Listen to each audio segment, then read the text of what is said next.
Hello बच्चों, let's read the question. If log x base y minus log y base x equals to 8/3 and xy equals to 16, then which of the following option is correct? Option A, option B, option C और option D. तो हमें x और y की value निकालनी है बच्चों.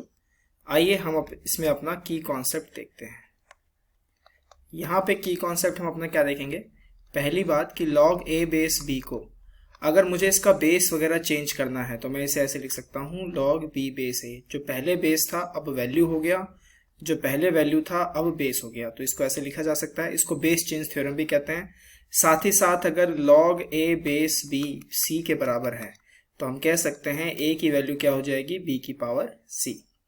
अब सवाल पर आते हैं. सवाल क्या है हमारे पास. सवाल है log बेस में y x minus log base में x y इक्वल्स टू 8/3.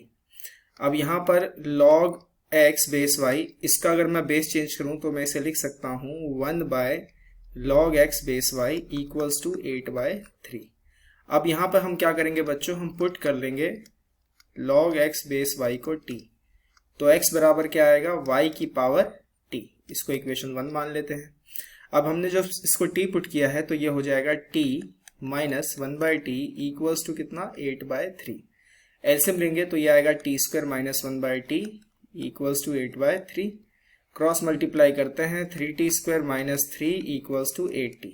ये हो गया हमारे पास 3t square minus 8t minus 3 equals to 0. अब इसके हमें क्या करना है बच्चों, फैक्टर कैसे करेंगे. Minus 90 plus t minus 3.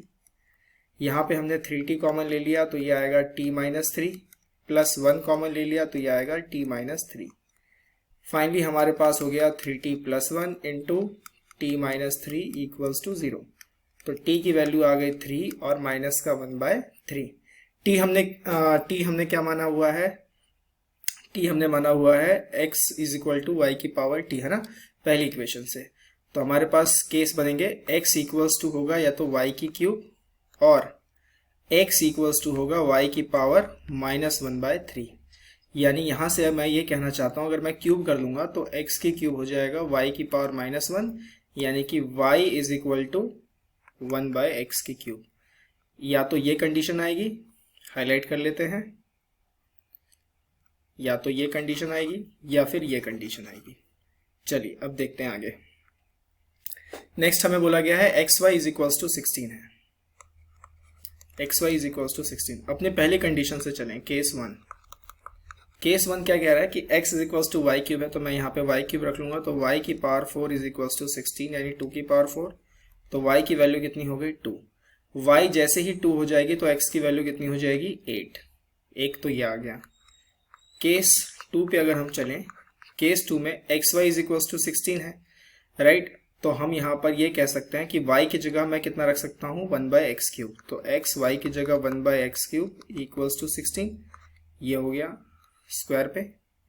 So 1/x square is equals to 16. Finally x square की वैल्यू 1/16, x की वैल्यू 1/4. प्लस माइनस आएगी लेकिन माइनस वाला हम वैल्यू नहीं ले सकते, ये आएगा प्लस का 1/4, राइट. माइनस वाली वैल्यू हम नहीं लेंगे. तो x इक्वल्स टू 1/4 रखने पर यहाँ पे 1/4 रखूंगा तो y की वैल्यू कितनी हो जाएगी, y की वैल्यू हो जाएगी 1/4 की क्यूब, यानी 4 की क्यूब. 4 की क्यूब कितना होता है, 64. ठीक. तो हमारे पास यहाँ पर कितना आ रहा है, एक वैल्यू हमारे पास आ रही है 8,2 और एक वैल्यू आ रही है 1/4,64, राइट. तो यहाँ पर अगर हम ध्यान से देखें तो कौन सा ऑप्शन सही हो सकता है. x कितना आ रहा था बच्चों पहले वाले कंडीशन से, x 8 और y 2. x 8 y 2 यानी ऑप्शन ये तो सही था. इसके साथ साथ दूसरे कंडीशन से आ रहा था x 1/4 और y 64. x 1/4 और y 64 यानी ऑप्शन बी. तो ये दोनों ही ऑप्शंस क्या है बच्चों, सही है. Option A and option B both are correct है. I hope you understand the question very well. Best of luck.